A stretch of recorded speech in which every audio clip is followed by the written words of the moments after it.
ngày ní còn tại rương cả rồi này banh những và bay cả rồi này nó giúp đi miền là cả rồi này banh đời chlu khnia nâu ai khang chết vọt phnom mà chết Gaza mà cả này thầu này một banh nâu bằng cái con này khăn cho ca môn này mà cả này thầu nó banh mì banh mì tờ banh plum ni red đó chết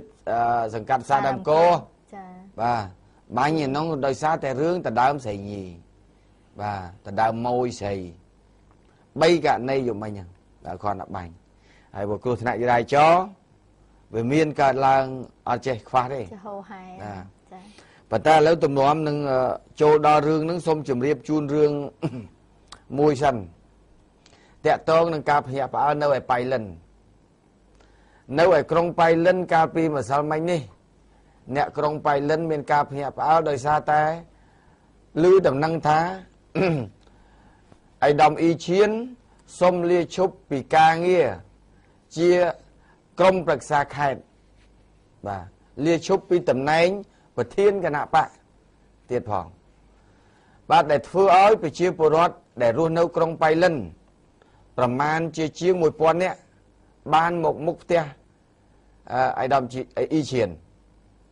và hai ai đồng ý chiến pe lắng nông Phnom Penh này đã lưu tầm năng chẳng tấu lúc có ban chơi ta lắp ta bay lên vinh đầm bay thua ca sầm rôm sầm rúa chỉ mũi nè đấy có phun tay mục tia là bỏ quạt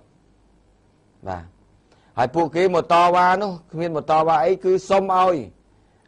lúc ý chiến quạt để xa đâu ca nghĩa là bỏ quạt là đây còn ơi lia chúc ca nghĩa thằng onu phụ quạt đo ca tục chất miền phiếp có cái đáo chỉ mỗi nâng lúc ý chiến nâng không bay lên tình tâm nâng nút nè để tao to ba nâng mục tia lúc ý chiến cứ miền lước bả đá biết sao chỉ trơn hay là hốt đầu quạt pra tha bà sân chia mình ban chụp lúc ý chiến ở toàn mót để dây bẹp quạt tha quạt mình thôi ca bên hai thế vụ quạt nâng mình tập lập tần nào thế cứ nâu nông thèm đâu bàn tay còi mó lúc ý chiến của bạn và nhập và nhà tranh pi Phnom Penh tận đó còn bay lên với nâu William mau chết bầm pơ rồi bà chẳng vụ quạt để trâu để ban một to ba một tia lúc ý chiến cứ đời xa thế quạt lưới tầm năng tha lúc ý chiến ban lia chụp liên lên pi tầm này bậc thiên công bậc xa khai hay nâng liên lên pi tầm này bậc thiên cả nạp bạn slide top nâng caประกาศแบบนี้ខ្ញុំក៏បានជួបជាមួយនឹងអាយដាមអេឈៀនតាមទូរស័ព្ទមុននេះបន្តិចខ្ញុំថាអាយដាមតើអាយដាមបាននិយាយបង្ហាញនៅទស្សនៈឬក៏សម្ដីចេញទៅឲ្យប្រជាពលរដ្ឋបានឮអញ្ចឹងទេបានជាគាត់តវ៉ាអញ្ចឹង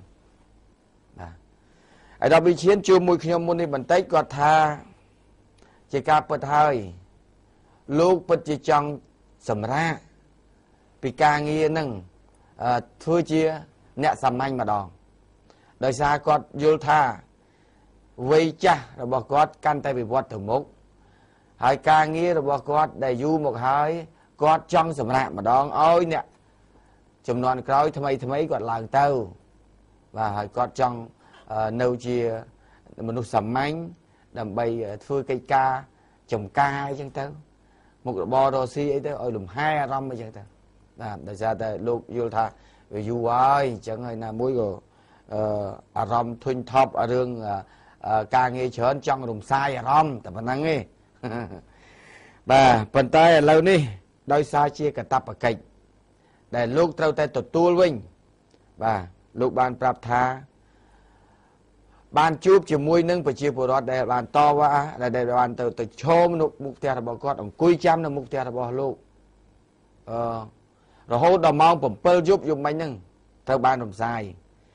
ដល់នៅពេលដែលប្រជាពលរដ្ឋទាំងនោះបានជួបជាមួយនឹងលោកអ៊ីឈៀនផ្ទាល់ហើយលោកបានប្រាប់ទៅគាត់ផ្ទាល់វិញថាគាត់ឈប់លែងឈប់ហើយពីមុនសុំលាលែងបាទប៉ុន្តែឥឡូវលែងលាហើយបាទលែងលាវិញហើយបាទអញ្ចឹងទេប្រជាពលរដ្ឋដែលគាត់បាន ស្នើសុំឲ្យលោកអ៊ីឈៀនកុំឲ្យឈប់តើណានោះឲ្យនៅបំពេញការងារជាមួយគ្នាដោយសារគាត់ជាអ្នកខ្លះជាអតីតអ្នកតស៊ូប្រវត្តិខ្មែរក្រហមយូរមកហើយខ្លះទៀតក្រុមយុវជនបាទខ្លះទៀតប្រជាពលរដ្ឋសាមញ្ញដែលគាត់ធ្លាប់ថាជីវិតតស៊ូដោយជូរចត់រវាងលោកអ៊ីឈៀននិងប្រជាពលរដ្ឋនៅក្រុងប៉ៃលិនវាយូរឆ្នាំមកហើយអញ្ចឹងសូមឲ្យរស់នៅជាមួយគ្នាការដឹកនាំជាមួយគ្នាយូរវែងតទៅទៀតបាទណាណាមិនដឹងថាប៉ៃលិនជាតំបន់រឹងមាំរបស់អតីតខ្មែរក្រហមកន្លងមកឥឡូវមានអីទៀតសន្តិភាពបាទឥឡូវមានខ្មែរក្រហមណាទៀតគ្មានខ្មែរសណាទៀតខ្មែរលឿងណាទៀតមានអីក្រៅពីអភិវឌ្ឍឥឡូវនឹងខ្មែរខៀវវិញហើយដោយសារតែប៉ៃលិនឥឡូវសបោដាំដើមតងែនចាបាទអ្នកនៅប៉ៃលិនតងែនច្រើនណាស់ឡងខៀវល្ងឹតចាដាំតងែនអូល្អមែនទេហើយខែនេះខែភ្លៀងបងចាតងែនដលងមីពូតសដែកណែអានឹងឥឡូវទៅជាខ្មែរខៀវវិញខ្មែរកសិកម្មខ្មែរឧស្សាហកម្មកសិឧស្សាហកម្មបាទអញ្ចឹងការបញ្ជាក់ចុងក្រោយរបស់លោកអ៊ីឈៀនប្រាប់ខ្ញុំមុននេះថាលោកឈប់លែងឈប់វិញហើយពីមុនចង់លាលែងប៉ុន្តែឥឡូវលែងលាវិញហើយបាទហើយប្រជាពលរដ្ឋក៏បានដាក់សំណូមពរជាញត្តិបាទជាញត្តិហ្នឹងមករាជរដ្ឋាភិបាលសម្ដេចតេជោនាយករដ្ឋមន្ត្រីដើម្បីបង្ហាញពីបំណងគាំទ្ររបស់គាត់ជាមួយនឹងលោកអ៊ីឈៀនហើយនឹងមានញត្តិផ្សេងទៀតដែលនិយាយអំពីបញ្ហា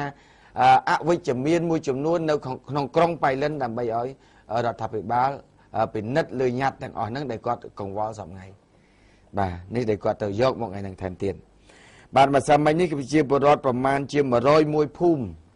នៅក្នុងក្រុងប៉ៃលិនទាំងមូលបាទដែលមកគាំទ្រលោកអ៊ីឈៀននៅដល់ផ្ទះបាទប៉ុន្តែឥឡូវរឿងនឹងចប់ហើយបាទអរគុណណាស់ទូទាំងជននិយាយអត់មានរូបទេប៉ុន្តែរូបបញ្ជូនមកអត់ទាន់ចា៎បាទប៉ុន្តែខ្ញុំអត់ទាន់អត់ទៅឲ្យតែបានជួបសម្ភាសជាមួយនឹងលោកអ៊ីឈៀនដើម្បីឲ្យគាត់បញ្ជាក់ឲ្យច្បាស់ថាយ៉ាងម៉េចជាមួយនឹងប្រជាពលរដ្ឋបាទអញ្ចឹងខ្ញុំបានជួបនឹងឯកឧត្តមអ៊ីឈៀនគាត់បានលើកឡើងអញ្ចឹងបាទលែងលាវិញហើយបាទហើយតាក់ទងនឹងរឿងម្សិលមិញដែលក្រុមហ៊ុនមួយបោកប្រជាពលរដ្ឋនៅឯខេត្តព្រៃវែងនិងស្វាយរៀងចា៎បាទប្រធានក្រុមហ៊ុនដែលបោកនឹងដាក់មេប្រូចទៅហើយជាទុនសាយទៅហើយប៉ុន្តែទុនសាយនឹងមិនមែនបានន័យថាទុនសាយរត់ដោយមានសេរីភាពទេ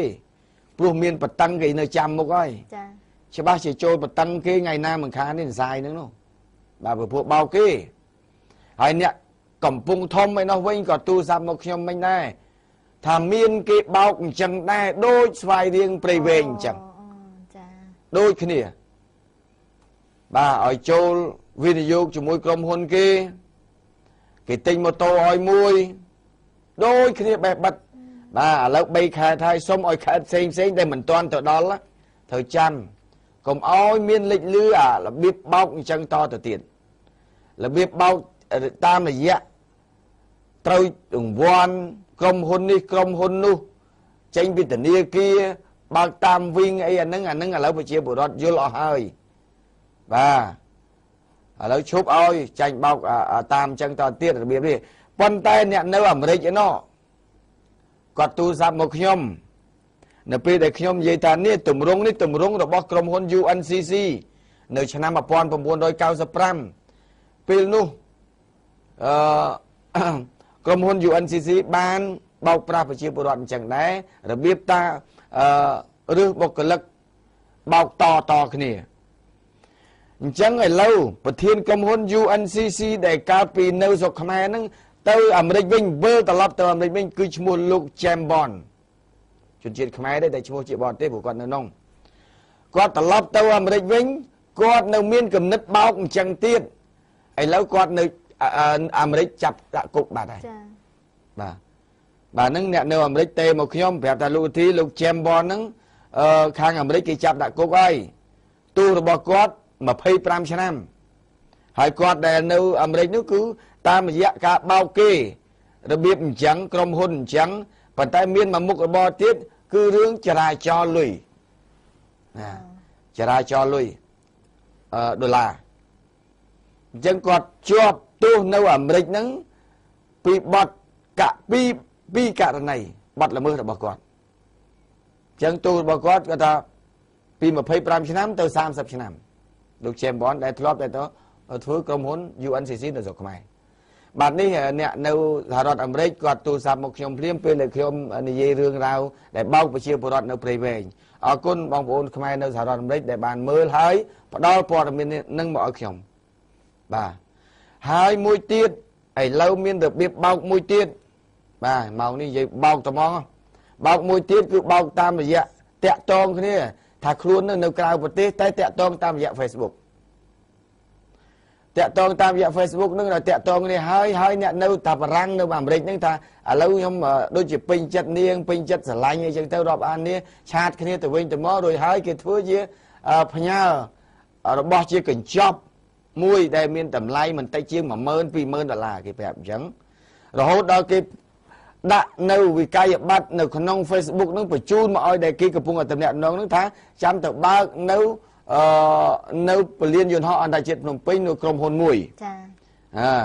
ទៅបើកចោះគឺបានហើយប៉ុន្តែពេលនោះគេឆាតនៅក្នុង Facebook ហើយប្រាប់ហើយ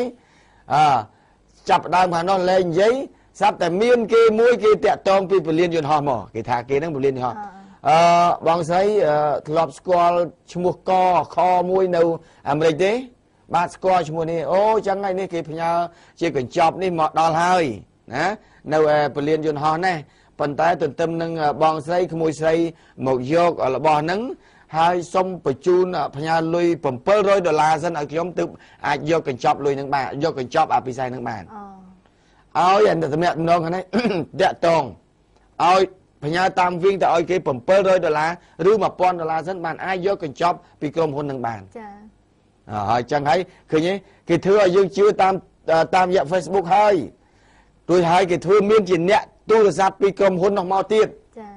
ទីបំផុតផ្ញើវឹង$700ផ្ញើវឹង$1000ទៅបាត់តំណែងឈឹងចាកញ្ចប់ពិសេសនៅណាកញ្ចប់ពិសេសមានកញ្ចប់សាច់ឆ្កែចប់ពិសេសអញ្ចឹងនេះរបៀបបោកថ្មីមួយទៀតទូទាំងជនត្រូវប្រយ័ត្នមែនទែនបញ្ហា Facebook មានចំណេញមានខាតមានអាក្រក់មានល្អមានយើងទទួលប្រយោជន៍ដល់ល្អក៏មានដែរបាទមិនមែនគួយថា Facebook សិតតែអាក្រក់ទេវាមានប្រយោជន៍មានល្អមានអាក្រក់យើងធ្វើវាឲ្យទៅល្អ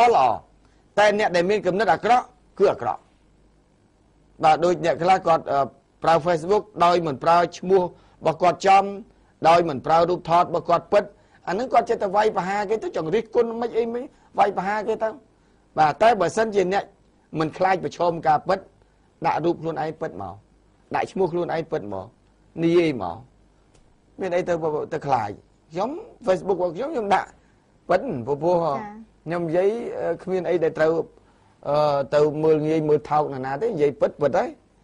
បាទអាហ្នឹងបញ្ហា Facebook គឺចឹងបាទហេតុដូចវែងហ្មងចូលទៅ Facebook បាទអត់ទេដោយសារដោយនេះជាប្រយោជន៍សម្រាប់ប្រជាពលរដ្ឋរបស់យើងបានខ្ញុំទៅនិយាយបាទតោះសិលាចាឥឡូវយើងចូលសាច់រឿងយើងបន្ត